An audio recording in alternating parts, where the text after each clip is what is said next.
Good morning বন্ধুরা। আজ হলো 7 সেপ্টেম্বর রবিবার।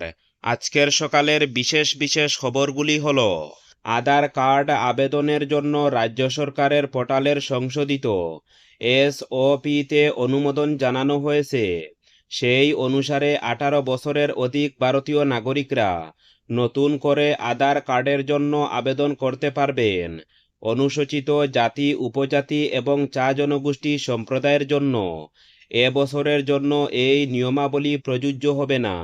তবে কোনো ধরনের স্বতন্ত্র ঘটনার ক্ষেত্রে জেলা আয়ুক্তের আধার কার্ড প্রদানের কর্তৃত্ব প্রদান করা হয়েছে। এই নতুন নিয়মের মাধ্যমে সন্দেহভাজন নাগরিক এবং অনুপ্রবেশকারীরা যাতে আধার কার্ড লাভ করতে না পারেন সে বিষয়টি নিশ্চিত করা হয়েছে। পরবর্তী খবরটি হলো, বন্ধ সর্বাত্মক সফল হয়েছে বলে দাবি করল করিমগঞ্জ জেলার নাম পরিবর্তন প্রতিরোধ নাগরিক কমিটি। শনিবার বিকেলে সাংবাদিক সম্মেলনে এই দাবি করেন কমিটির অন্যতম আহ্বায়ক অরুণাংশ ভট্টাচার্য, রজত চক্রবর্তী, জ্যোতিষ পুরকাইস্ত। তারা বলেন, জেলার নাম পরিবর্তনে মানুষ যে অখুশি সেটা আজ বোঝা গেল। সর্বস্তরের জনগণ সমর্থন সহ সফল করেছেন আজকের জেলা বন্ধকে। বলেন, শাসক দলের তরফে পিকেটারদের সঙ্গে অনেক জায়গায় বিশ্রী ব্যবহার করা হয়েছে। জেলা ও পুলিশ প্রশাসন ছিলেন তাদের বিরুদ্ধে। এরপর জনগণের সক্রিয় সহযোগিতায় বন্ধ পুরোপুরি সফল হয়েছে। এর জন্য জনগণের প্রতি তারা কৃতজ্ঞতা প্রকাশ করেন। জানানো হয়, এই আন্দোলন সবে শুরু। সরকার সিদ্ধান্ত না নেওয়া পর্যন্ত ধারাবাহিকভাবে আন্দোলন চলবে। পরবর্তী খবরটি হলো, করিমগঞ্জ নাম বদলের প্রতিবাদে 12 ঘন্টার বন্ধের ডাক সত্ত্বেও জেলার সর্বত্র জীবনযাত্রা ছিল স্বাভাবিক। বিজেপির দাবি, আন্দোলন সফল হয়নি, বরং আশঙ্কা মতোই মৌলবাদী শক্তি ও বহিরাগতদের মদতে অরাজকতা সৃষ্টির অপচেষ্টা চালানো হয়েছে। তবে জেলার শান্তিপ্রিয় মানুষ সেই চক্রান্তকে প্রতিহত করেছেন। জেলা বিজেপির প্রাক্তন সভাপতি সুব্রত ভট্টাচার্য জানান, SEUCI এমন একটি রাজনৈতিক দল যাদের এই জেলায় দূরবীন দিয়ে খুঁজতে হয়।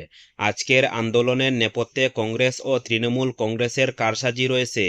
শুধুমাত্র বিজেপি বিরোধিতা করতেই কংগ্রেসের প্রমুখ নেতৃবর্গ জেলার শান্তি নষ্ট করার চেষ্টা করেছেন, কিন্তু জেলার মানুষ তাদের সেই কুমতলব প্রতিহত করেছেন। তিনি আরও দাবি করেন, সীমান্ত শহরের সর্বত্রই স্বাভাবিক পরিবেশ বজায় ছিল এবং বন্ধের কোনো প্রভাব পড়েনি। আন্দোলনের নামে মানুষকে বিভ্রান্ত করার চেষ্টা ব্যর্থ হয়েছে। পরবর্তী খবরটি হল, শ্রীভূমি জেলা সমাজ কল্যাণ আধিকারিক জানিয়েছেন যে রাজ্যের সামাজিক ন্যায় ও ক্ষমতায়ন সঞ্চালকালয় থেকে 2025-26 সালে জেলার বিশেষভাবে সক্ষম পড়ুয়াদের বৃত্তি প্রদানের জন্য দরখাস্ত আহ্বান করা হয়েছে। এতে নিম্ন প্রাথমিক থেকে স্নাতকোত্তর এবং চিকিৎসা ও কারিগরি শিক্ষায় অধ্যয়নরত বিশেষভাবে সক্ষম পড়ুয়াদের এই বৃত্তি প্রদান করা হবে। এই বৃত্তির জন্য দরখাস্তের নির্ধারিত ফর্ম শ্রীভূমি জেলা সমাজ কল্যাণ আধিকারিকের কার্যালয় এবং উত্তর শ্রীভূমি, দক্ষিণ শ্রীভূমি, বদরপুর, রামকৃষ্ণনগর, লুয়ারপুয়া ও দুর্লভছড়া সুসংহত শিশু উন্নয়ন প্রকল্পের আধিকারিকের কার্যালয় থেকে সংগ্রহ করতে বলা হয়েছে। দরখাস্ত জমা দেওয়ার শেষ তারিখ আগামী 24 অক্টোবর।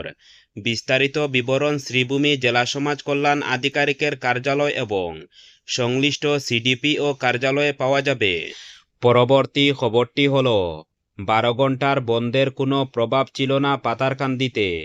আসিমগঞ্জ এলাকার বেশিরভাগ দোকানপাট বন্ধ থাকলেও বন্ধের ছিটেফোঁটা দেখা যায়নি পাতারকান্দি শহরে। হাট বাজার, সরকারি কার্যালয়, শিক্ষা প্রতিষ্ঠান সবকিছুই স্বাভাবিক ছিল।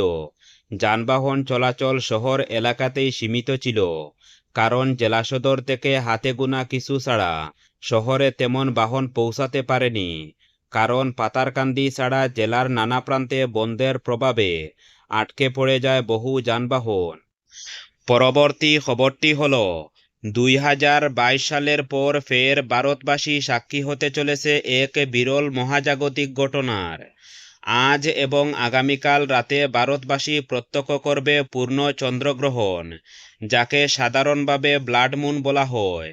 এই বিরল ঘটনার সময় চাঁদ পৃথিবীর ছায়ার ভেতর দিয়ে অতিক্রম করবে এবং ধীরে ধীরে গভীর লালচে কমলা আভা ধারণ করবে।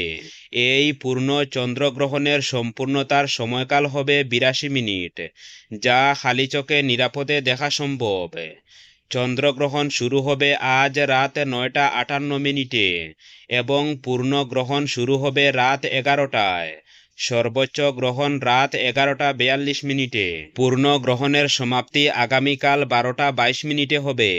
মোট সময়কাল হবে প্রায় 3 ঘন্টা 28 মিনিট। এর মধ্যে 82 মিনিট পূর্ণ গ্রহণ থাকবে। বেশিরভাগ চন্দ্রগ্রহণ কেবল কিছু অঞ্চলে আংশিকভাবে দৃশ্যমান হয়, কিন্তু এবার প্রায় 70 কোটিরও বেশি মানুষ এই পূর্ণ চন্দ্রগ্রহণ দেখতে পারবেন। ভারতের কোন কোন শহরে দেখা যাবে এই চন্দ্রগ্রহণ? উত্তর ভারত দিল্লি, চণ্ডীগড়, জয়পুর, লখনউ। পশ্চিম ভারত মুম্বাই, আহমেদাবাদ, পুনে। দক্ষিণ ভারত চেন্নাই, বেঙ্গালুরু, হায়দ্রাবাদ, কোচি। উত্তর ভারত কলকাতা, ভুবনেশ্বর, গুয়াহাটি। মধ্য ভারত ভোপাল, নাগপুর, রায়পুর।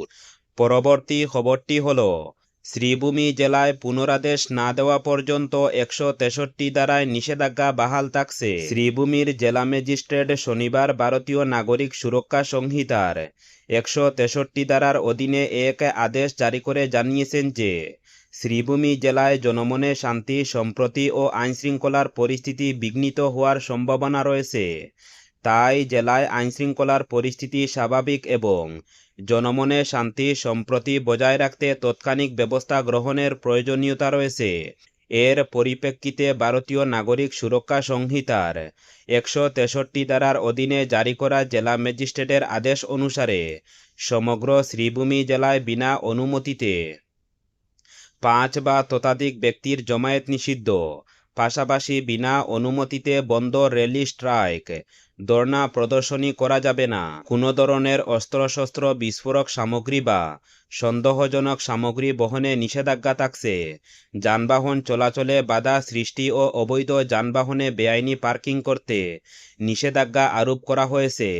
এছাড়া বিনা অনুমতিতে উচ্চ শব্দ সৃষ্টি করে লাউডস্পিকার ব্যবহার করা যাবে না। তবে কেন্দ্র ও রাজ্য সরকারের কর্মরত কর্মচারী, অ্যাম্বুলেন্স ও ফায়ার সার্ভিস ইত্যাদি জরুরি পরিষেবার ক্ষেত্রে এই আদেশ প্রযোজ্য হবে না।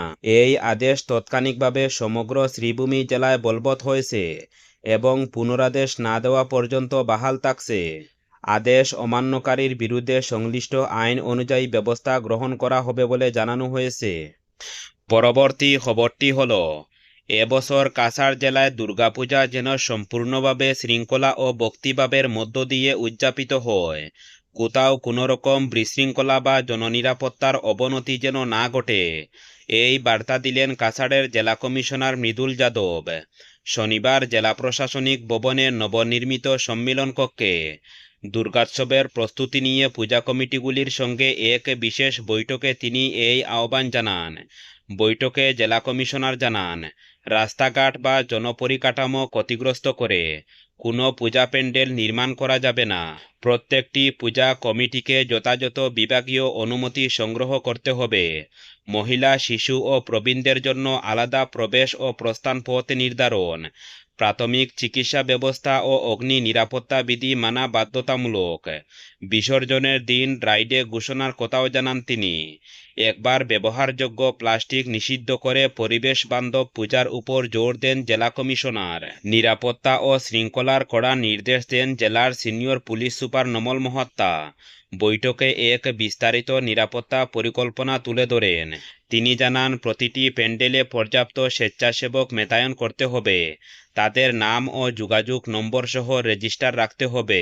সিসিটিভি ক্যামেরা, ব্যাকআপ বিদ্যুৎ ব্যবস্থা, অগ্নি নির্বাপক যন্ত্র, জল ও বালুর মজুদ বাধ্যতামূলক। তিনি আরও বলেন, জোর করে অনুদান সংগ্রহ সম্পূর্ণ নিষিদ্ধ এবং মুখ্যমন্ত্রী ডক্টর হিমন্ত বিশ্ব শর্মার উদ্যোগে কাছাড় জেলার 15,000টি পূজা কমিটিকে 10,000 টাকা করে অনুদান দেওয়া হয়েছে।